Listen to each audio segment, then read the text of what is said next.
اعوذ باللہ من الشیطان الرجیم بسم اللہ الرحمن الرحیم سورۃ الزلزال،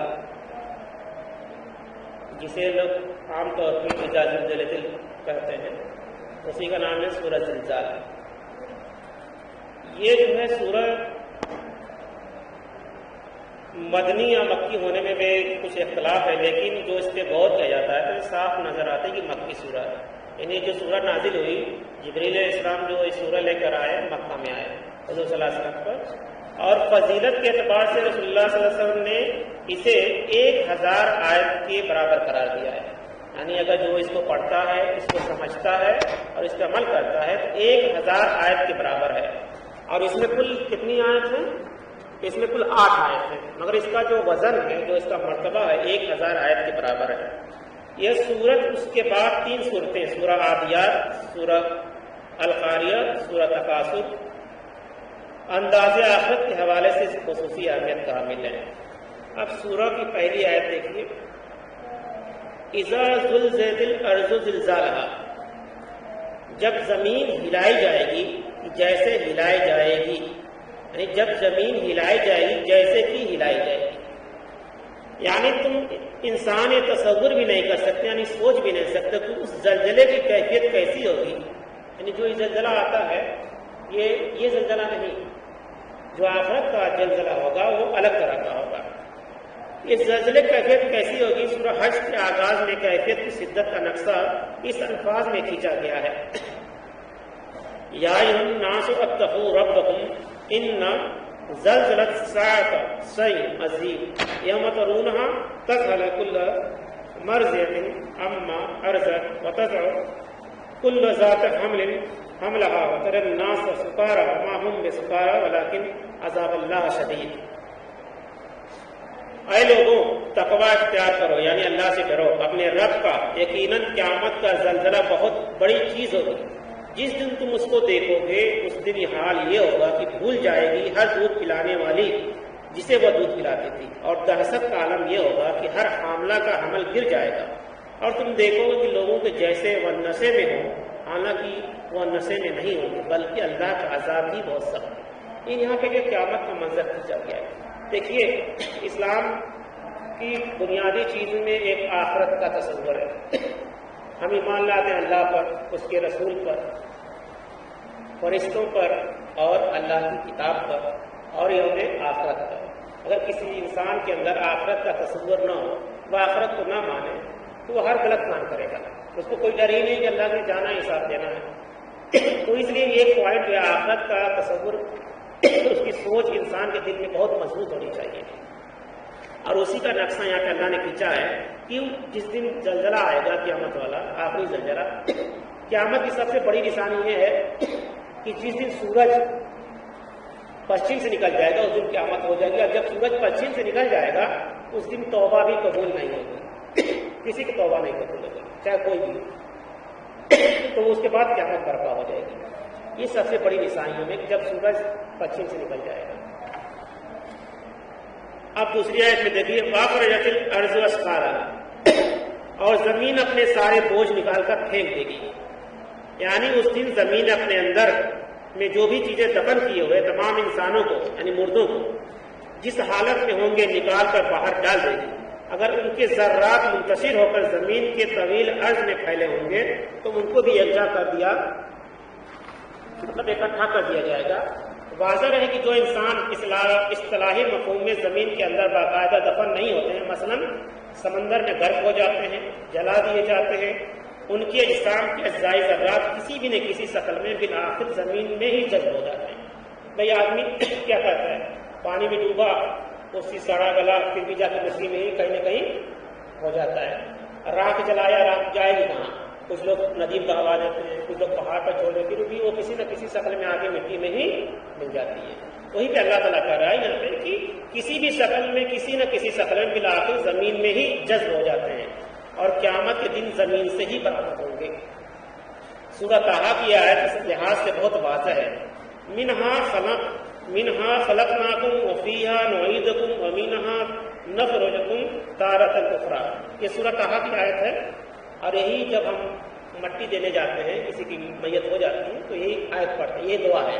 اس کا مطلب ہے کہ کسی زمین سے ہم نے تمہیں پیدا کیا، ایک بار ہم نے ایک مٹھی مٹی ڈال دیتے ہیں اور اسی میں ہم تمہیں لوٹا دیں گے، اور اسی میں ہم تمہیں لوٹا دیں گے، اسی سے پیدا کیا اور اسی میں تم کو ہم لوٹا دیں گے۔ دوسری بار ہم مٹی ڈال دیتے ہیں، تیسری بار اسی میں سے ہم تمہیں ایک مرتبہ پھر نکالیں گے، یعنی آخرت کے دن قیامت میں۔ تو یہی دعا پڑھی جاتی ہے، منہا خلقناکم فیہا نعیدکم ومنہا نخرجکم تارۃ اخری۔ یہ سورہ طٰہٰ کی آیت ہے، جب سورہ طٰہٰ آپ تلاوت کریں گے تو اس میں یہ آیت ہے، یعنی ہم نے اسی زمین سے تم کو پیدا کیا، یعنی انسان مٹی سے بنایا گیا، آدم علیہ السلام کس چیز سے بنائے گئے تھے؟ مٹی سے، اور اسی میں دفن بھی کر دیے جاتے ہیں انسان، اور پھر اسی سے اللہ تعالیٰ دوبارہ پیدا بھی کرے گا۔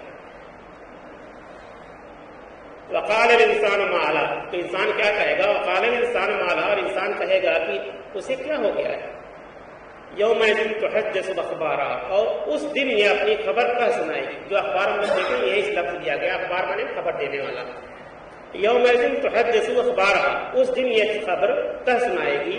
اس دن اللہ تعالیٰ زمین کو بھی بولنے کی صلاحیت عطا فرمائے گا، یعنی جو زمین بھی بولے گی اور ہر انسان کے بارے میں ایک ایک خبر دے گی، وہ اس کی پشت پر یعنی اس کی پیٹھ پر کیا کیا حرکتیں کرتا رہا۔ جو لوگ ظلم و فساد کرتے ہیں، اس دن قیامت بولے گی کہ فلاں نے فلاں جگہ پر میرے ساتھ ظلم کیا، یہ غلط کام کیا، یہ کام کیا، یہ کیا، سب بولے گی زمین۔ یعنی جس طرح انسان کے ہاتھ پاؤں دوسرے اعضاء اس دن اس کے خلاف گواہی دیں گے، اسی طرح زمین کا متعلقہ حصہ ٹکڑا بھی اس کے خلاف بطور گواہ کھڑا ہوگا۔ سورہ حامیم سجدہ کی آیت نمبر 21 میں ان گواہوں کے حوالے سے بہت عبرتناک مکالمات ذکر ہیں۔ جب انسانوں کی جلدوں سمیت ان کے تمام اعضاء ان کے خلاف گواہیاں دے رہے ہوں گے تو جھجلا کر اپنی جلدوں سے کہیں گے لم شہدتم علینا، کیوں تم کیوں ہمارے خلاف بول رہے ہو؟ انسان جھجلا کر گئی، تم کے ہاتھ کیوں بول رہا ہے، جسم کیوں بول رہا ہے، یا ہماری چمڑی کیوں بول رہی ہے؟ تو جھجلا کر کہے گا کہ تم کیوں ہمارے خلاف بول رہے ہو؟ اس پر وہ ترکی بترکی جواب دیں گے، انطقنا اللہ الذی انطق کل شیء، کہ آج ہمیں بھی اس اللہ نے بولنے کی صلاحیت عطا کر دی ہے۔ ابھی آج ہاتھ سے غلط کام کرتے بول رہے ہیں، آنکھ سے غلط کام کرتے ہیں، کان سے سنتے ہیں غلط باتیں، تو آج بھی کچھ نہیں بولتے ہیں، مگر اس دن سب بولیں گے اور یہ جواب دیں گے انسانوں کہ آج اللہ نے مجھے اسی طاقت دے دی ہے، ہم بولیں گے۔ اللہ نے بولنے کی صلاحیت عطا کر دی، جس نے باقی ہر چیز کو بولنا سکھایا۔ بہرحال اس دن اللہ تعالیٰ زمین کو بھی زبان عطا کر دے گا اور وہ انسانوں سے متعلق تمام احوال ایک ایک تفصیل بیان کر دے گی، یعنی اس دن یہ خبر سنائے گی یومئذ تحدث اخبارا، اس دن یہ اپنی خبر سنائے گی، یعنی زمین پہ جو بھی جن لوگوں نے غلط کام کیا ہوگا اس دن سب کی وہ گواہی دے دے گی۔ بِأَنَّ رَبَّكَ أَوْحَىٰ لَهَا، اس لیے کہ اسے اس کے رب نے حکم دیا ہوگا۔ اللہ تعالیٰ اس دن حکم دے دے گا، اے زمین بولو کہ فلاں نے کیا تمہاری پیٹھ پر کیا غلط کام کیا، کیا صحیح کیا، کیا غلط، سب جواب دیں گے۔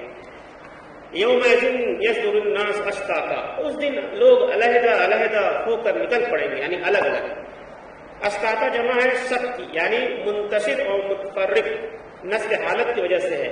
اسی معنی میں لفظ سورۃ اللیل میں بھی اس آیت میں بھی آیا ہے کہ ان سعیکم لشتیٰ، کہ تم انسان بظاہر ایک جیسے نظر آتے ہو لیکن تمہاری صحیح و جہت کے رخ بالکل مختلف ہیں۔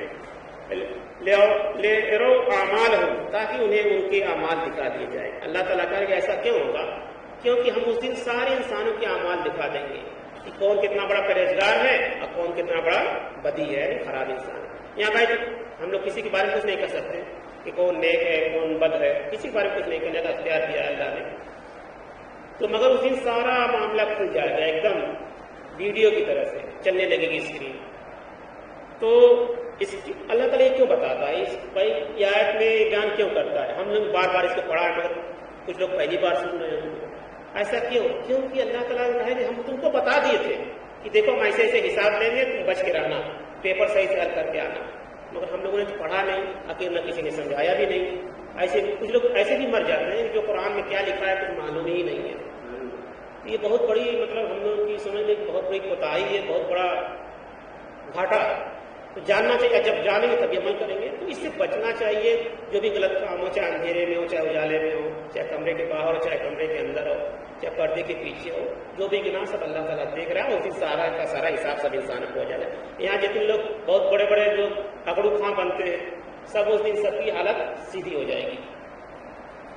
60 70 80 سال کے بعد جیسے مرتے ہیں اس دن سب کی حالت سیدھی ہو جاتی ہے اور سب ان کی اوقات پتہ چل جاتی ہے کہ کس لائق تھے اس دنیا میں.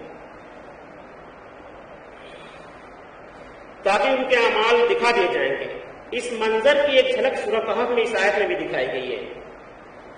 وَوَزِعَ الْكِتَابَ فَتَرَى الْمُجْرِمِينَ مُشْفِقِينَ مِمَّا فِيهِ وَيَقُولُونَ يَا وَيْلَتَنَا مَا لِهَٰذَا الْكِتَابِ لَا يُغَادِرُ صَغِيرَةً وَلَا كَبِيرَةً إِلَّا أَحْصَاهَا وَوَجَدُوا مَا عَمِلُوا حَاضِرًا وَلَا يَظْلِمُ رَبُّكَ أَحَدًا.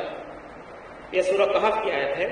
اور رکھ دیا جائے گا اعمال نامہ، چنانچہ تم دیکھو گے کہ مجرموں کے ڈر رہے ہوں گے اس سے جو کچھ اس میں ہوگا، اور کہیں گے آئے ہماری سامت، یہ کیسا اعمال نامہ ہے، اس نے تو کسی چھوٹی چیز کو چھوڑا ہے اور نہ کسی بڑی کو، مگر اس کو محفوظ کر رکھا ہے. وہ پائیں گے کہ جو عمل بھی انہوں نے کیا ہوگا اسے اس میں موجود ہے. اور آپ کا رب ظلم نہیں کرے گا کسی پر، اس دن کسی کے اوپر کوئی ظلم نہیں کرے. یہاں تک کچہری مقدمہ میں کچھ بات ثابت نہیں ہو پاتی ہے نا. ابھی کچھ لوگ پیسے کی وجہ سے دے کے بچ جاتے ہیں، جیسے گھوس ووس دے کے چاہے اپنا جو بھی ہتھ کنڈا لگا استعمال، مگر اللہ کے یہاں کچھ بچ نہیں پائے گا. سب کا ظلم کھل جائے گا، ایک دم صاف صاف آئینے کی طرح دکھا دیا جائے گا. کیونکہ وہاں کوئی سفارش چلے گی نہیں، نہ کوئی وکیل کی ضرورت ہے. انسان کا جسم خود ہی بولے گا فٹافٹ کہ تم نے کیا کیا. زمین بولے گی، جہاں پہ گناہ کیا ہوگا وہاں پہ بولے گا، سب کچھ بولے گی. آج کے ماحول کو مد نظر رکھتے ہوئے اس آیت کا مفہوم یوں سمجھا جا سکتا ہے کہ اس دن ایک بہت بڑا کمپیوٹر محشر میں نصب کر دیا جائے گا. یہ سمجھانے کی بات ہے، جس میں پورے نوع انسانی ایک فرد کے اعمال سے متعلق تفصیلی ڈیٹا موجود ہوگی. جو ہی کسی فرد کو حساب کے لیے پیش کیا جائے گا، اس کی پوری زندگی آڈیو ویڈیو فلم فوراً اسکرین پر چلنا شروع ہو جائے گا. جب انسان کا جسم ہی بولنے لگے گا. اگر انسان کے اندر یہ آخرت کا تصور آ جائے تو بہت کم چانس رہتا ہے کہ انسان غلطی کرے. ایک دم غلطی کرے گا نہیں، ہمیشہ ڈرتا رہے گا کہ بھائی یہ جو کام کرے تو فٹافٹ وہاں پہ ہمارا جسم بولے گا، ہماری آنکھیں بولیں گی، ہمارے جو کچھ بھی سب بولیں گے. ہم کیوں ظلم کریں؟ 60 70 سال 80 سال انڈیا کی جو ایوریج عمر ہے، انڈیا کے لوگوں کی جو ایوریج عمر ہے 65 سال ہے. زیادہ سے زیادہ لوگ 65 سال میں مر جاتے ہیں. کچھ لوگ زندہ بھی رہتے ہیں مگر ایوریج عمر جو 65 سے 70 سال عمر ہے. اب اسی میں لوگ اتنا اسے بھی کم عمر ہوتے ہیں. تو جو اوسط آیو ہے انڈیا کی 65 سے 70 سال کی عمر ہے. اب اتنے میں ہم کیوں گناہ کریں بھائی؟ کیوں حرام کھائیں؟ کیوں کسی کے ساتھ ظلم زیادتی کریں؟ ہر آدمی اگر یہ سوچ کے بعد اس آیت کو اپنے دماغ میں بیٹھا لے تو کسی کے ساتھ ظلم زیادتی ہوگی، نہ جھگڑا ہوگا، نہ لڑائی ہوگی. ابھی ہمارے آپسی معاملات بھی وہ خراب ہے نا. رشتے داروں کے معاملات خراب ہیں، پڑوسی کے معاملات خراب ہیں، بھائی بھائی کے معاملات خراب ہیں، ماں باپ سے معاملات خراب ہیں. تو کافروں کی بات چھوڑیے، ہم آپس میں بھی الجھے ہوئے ہیں بہت قاعدے سے. تو سب کے دل میں یہ بات آ جانی چاہیے کہ ہم کو حساب دینا ہے قاعدے سے. اور نہ وہاں کوئی گواہی کی ضرورت ہے، نہ کسی وکیل کی ضرورت ہے، نہ کسی جج کی ضرورت ہے. وہاں سب سے بڑا جج اللہ ہی ہوگا اور سب کچھ آٹومیٹک ہو جائے گا. اب دیکھیے آیا فَمَن يَعْمَلْ مِثْقَالَ ذَرَّةٍ خَيْرًا يَرَهُ. تو جس کسی نے ذرہ کے ہم وزن بھی کوئی نیکی کی ہوگی اسے دیکھ لے گا. ذرہ اسے کہتے ہیں، جو عرب میں ذرہ اس زمانے میں جب آیت نازل ہوئی تو ذرہ جو ہے جب چیونٹی انڈا دیتی ہے اس کو ذرہ کہتے ہیں، جس کو بہت مشکل سے آنکھوں سے دیکھا جا سکتا ہے. تو اتنی چھوٹی بھی اگر کسی نے نیکی کی ہوگی تو اللہ تعالیٰ اس کا بھی بدلہ دے گا.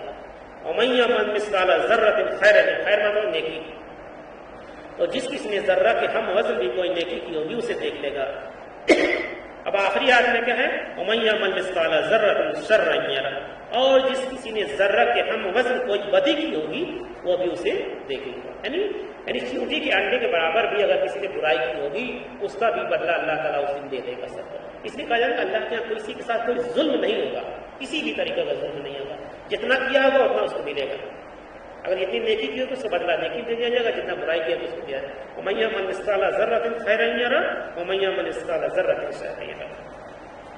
یہ آیت انسان کو اس اہم حقیقت کا متنبہ کرتی ہے کہ چھوٹی سے چھوٹی نیکی بہرحال اپنا ایک وزن اور اپنی ایک قدرت رکھتی ہے، اور چھوٹی سے چھوٹی بدی بھی حساب میں آنے والی چیز. بسا اوقات انسان نیکی کے چھوٹے سے چھوٹے کام کو حقیر سمجھ کر نظر انداز کرتا ہے. جیسے مان لیجیے کہ چھوٹے نیکی یہ ہے کہ ہم راستے میں جا رہے ہیں، کوئی مشکل چیز ہے پتھر وغیرہ ہٹا دیے، یہ بھی نہیں ہے، اس کا بھی بدلہ اللہ تعالیٰ دے گا. کسی کو ہم ایک گلاس پانی پلا دیا، اس کا بھی بدلہ اللہ تعالیٰ دے گا. کسی کو ہم نے 1 روپیہ صدقہ کر دیا، اس کا بھی بدلہ اللہ تعالیٰ دے گا. کوئی ضروری نہیں کہ آپ 1 لاکھ روپیہ ہی کیجیے. آج جس نے آپ کسی نے چھوٹی سی چھوٹی برائی اگر ہم نے کسی کو تکلیف پہنچا دی اپنی زبان سے، تو اس کا بھی بدلہ اللہ تعالیٰ دے گا اسے، اگر اس دن اس نے صبر کر دیا. تو بعض اوقات کیا ہے، چھوٹی سے چھوٹی بدی بھی حساب میں آنے والی چیز ہے. بسا اوقات انسان نیکی کے چھوٹے سے کام کو حقیر سمجھ کر نظر انداز کر دیتا، بعض اوقات صغیرہ گناہوں کی پرواہ نہیں کرتا. یہ درست طرز عمل نہیں ہے. کسی نیکی کو چھوٹا سمجھ کر اسے چھوڑنا نہیں چاہیے، اور کسی گناہ کو چھوٹا سمجھ کر اس پر جری نہیں ہونا چاہیے، یعنی اس کو کرنا نہیں چاہیے. اب اللہ تعالیٰ نے تو سب بتا دیا کہ دیکھو اسے حساب کتاب ہوگا. اب اللہ تعالیٰ نے انسانوں کے کیا کرتا ہے، اللہ تعالیٰ انسانوں سے بہت محبت کرتا ہے، 70 ماہ سے زیادہ محبت کرتا ہے. تو یہ تو بات رہی حساب. اب اس کا علاج بھی اللہ تعالیٰ نے بتایا ہے کہ رمضان کا مہینہ آتا ہے، آخری اسرا ہے، آج شب قدر کی رات ہے. یہ جو ہے اگر ایک رات آپ کو مل گئی تو 1000 سال سے بھی زیادہ آپ کو اس کا ثواب مل جائے گا، اور آپ پچھلے تمام گناہ معاف کر دیا. جو چھوٹے موٹے گناہ ہیں اللہ تعالیٰ معاف کر دے گا، اور بڑے گناہوں کے لیے آپ توبہ کر لیجئے، آج ہی کے دن توبہ کر لیجئے. جو بھی دیکھیے انسان سے غلطی ہوئی ہے، دنیا میں کوئی بھی ایسا انسان نہیں جو گناہ گار نہ ہو، صرف نبی کو چھوڑ کر. نبی معصوم ہوتے ہیں اور سارے انسان گناہ گار. ایسا کیوں؟ جب آدم علیہ السلام کو اللہ نے لگایا تو ان کے اوپر ایک گناہوں کا چھینٹا مار دیا. انسان غلطی کرے گا اور غلطی کرے گا، اس کی توبہ کے بھی علاج بتایا اللہ نے، توبہ کر لے. تو انسان سے غلطی ہوگی نہیں تو فرشتہ ہو جائے گا نا، یا اگر غلطی نہ ہو انسان سے تو فرشتہ ہو جائے گا. تو اس کا علاج بتایا، اور ایک دن میں 1000 سال کے برابر ایک مہینے کے برابر کا ثواب دے، یعنی 83 سال کے برابر آپ کو ثواب مل جائے گا. 83 سال قریب آتا ہے جوڑنے پہ 1000 مہینے کو، تو اتنا ثواب آپ کو مل جائے گا. آج دیکھیے مسجد خالی ہے، لوگوں کو فکر نہیں ہے. اگر مان لیجیے آج ہی پہلی شب قدر ہے تو کل تو نہیں ملے گی کسی کو نا، اگلے آنے والے کو نہیں ملے گا، محروم ہو جائے گا. یعنی پھر اگلا آئندہ اس کو روزہ ملے گا کہ نہیں ملے گا، اللہ نہ ملے گی. اس لیے یہ اتنا اچھا موقع تھا. اثر میں ہم نے اس لیے بیان کیا تھا کہ لوگ آئیں گے، اور پھر بھی اللہ تعالیٰ نے جس کو توفیق دی وہ آیا. اور قرآن پڑھنے کا سنانے کا مقصد یہی ہے کہ جب انسان سمجھے گا نہیں، ہم آپ کو انگریزی بولتے جائیں یہاں پہ، آپ کو کچھ سمجھے نہیں تو آپ کیا عمل کریں گے.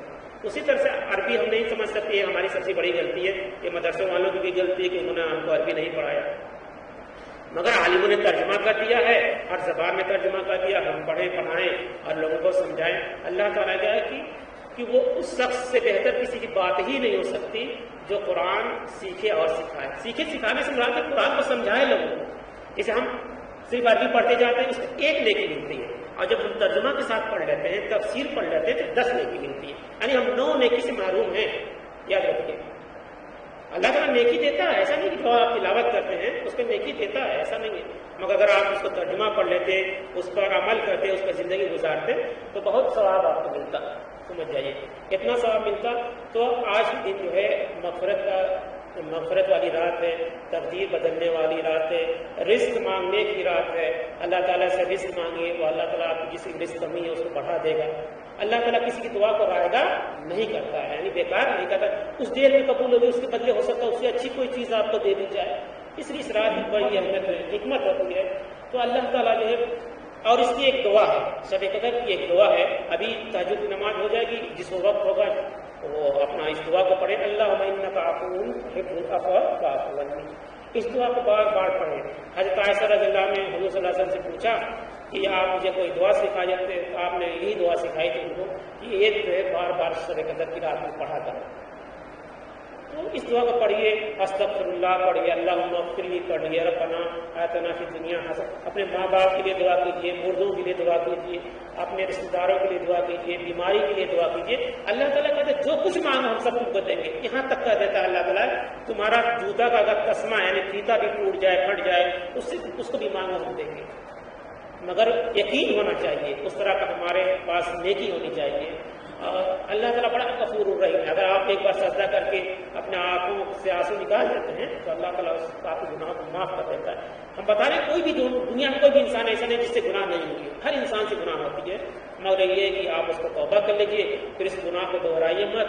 اور اللہ تعالیٰ غفور الرحیم ہے اور صفت رکھتا ہے کہ وہ معاف کر دے گا. بہت غفور الرحیم ہے، اتنا غفور الرحیم ہے کہ جس لوگ عبادت نہیں کرتے ہیں، کچھ لوگ سورج کی پوجا کرتے ہیں، کچھ لوگ چاند کی پوجا کرتے ہیں، ان کو پھر رزق کون دیتا ہے؟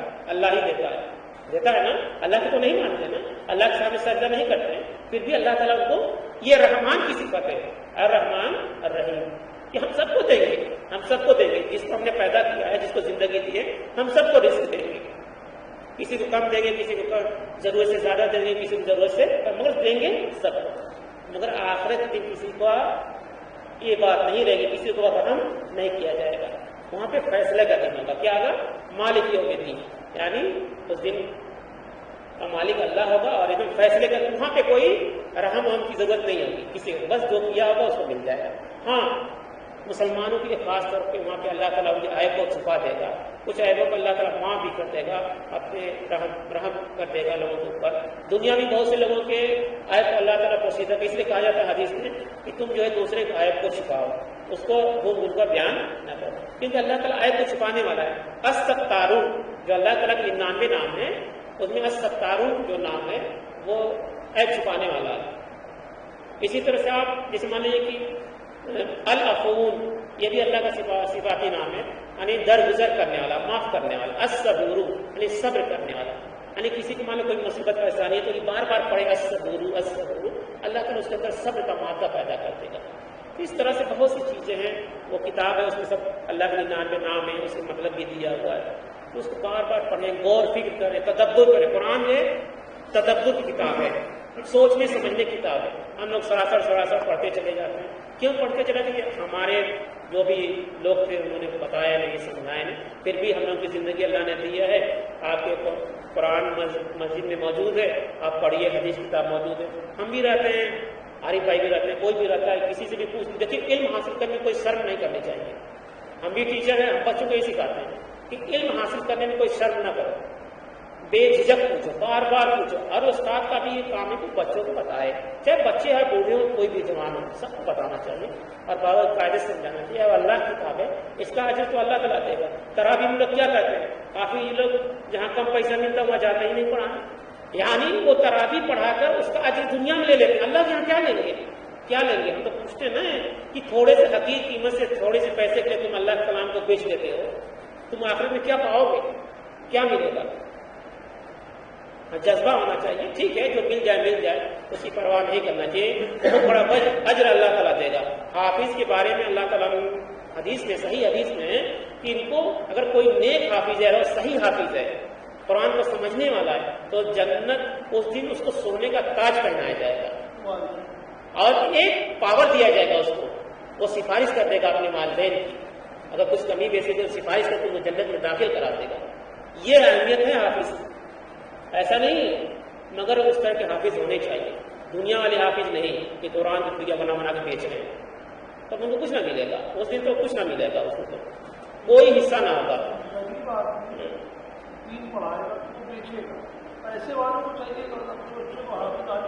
ابھی دیکھیے، ہم بھی تو دین پڑھے ہیں، ہم بھی دین پڑھے ہیں، ہم بھی جو ہے سائنس پڑھے ہیں، میتھ پڑھے ہیں، سب کچھ پڑھے ہیں. ہم ڈگری کالج میں پروفیسر تھے، اسسٹنٹ پروفیسر. ایسا نہیں کہ ہم قرآن حدیث نہیں جانتے ہیں. کیا ہم دین کی ہم سائنس نہیں پڑھ سکتے؟ اپنے بچوں کو آپ پہلے دین کی تعلیم حاصل کرائیے، اس کے بعد سائنس بھی پڑھائیے، میتھ بھی پڑھائیے، دنیا کا سارا علم پڑھائیے. اور دنیا میں جتنا علم ہے سب اللہ کا دیا ہوا ہے، یہ کسی انسانوں کا نہیں ہے.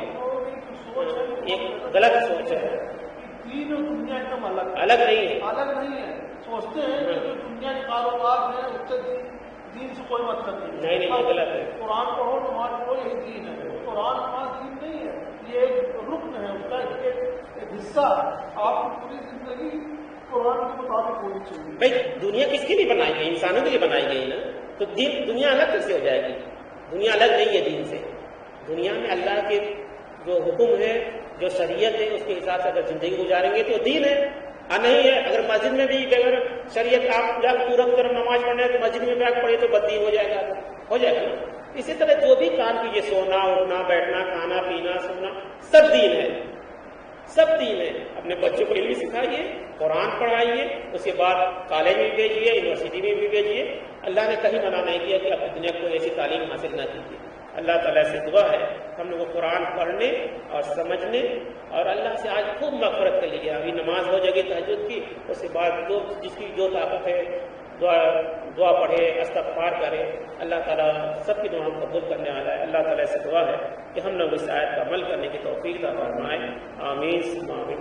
اللہم انک عفو تحب العفو فاعف عنی، یا حی یا قیوم برحمتک استغیث، یا حی یا قیوم برحمتک استغیث، لا الہ الا انت سبحانک انی کنت من الظالمین، لا الہ الا انت سبحانک انی کنت من الظالمین، سبحان اللہ والحمد للہ لا الہ الا اللہ واللہ اکبر ولا حول ولا قوة الا باللہ العلی العظیم۔ اللهم صل على محمد وعلى آل محمد كما صليت على إبراهيم وعلى آل إبراهيم إنك حميد مجيد، اللهم بارك على محمد وعلى آل محمد كما باركت على إبراهيم وعلى آل إبراهيم إنك حميد مجيد، اللهم إنك عفو تحب العفو فاعف عني۔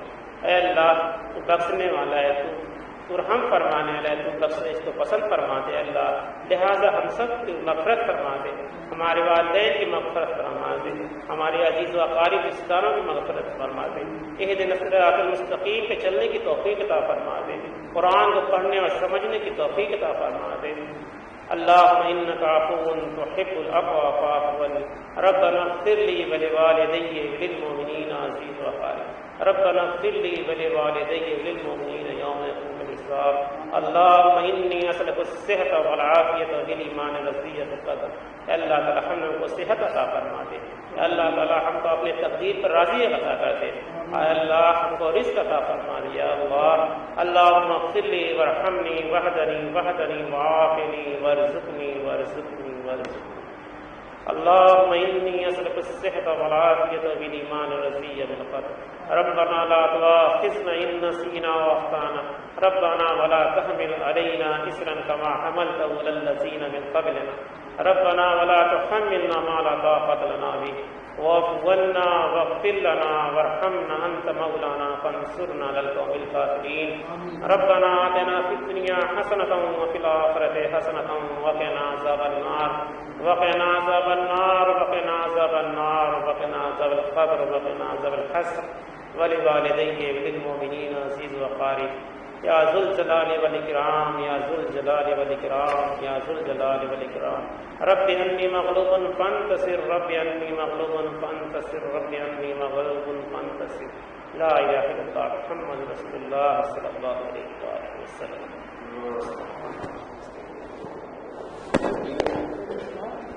دنیا میں آیا ہے تو اس کی پیدائش سے لے کے جب تک اس کی جان نہیں نکل رہی تب تک وہ آزمائش نہیں ہے۔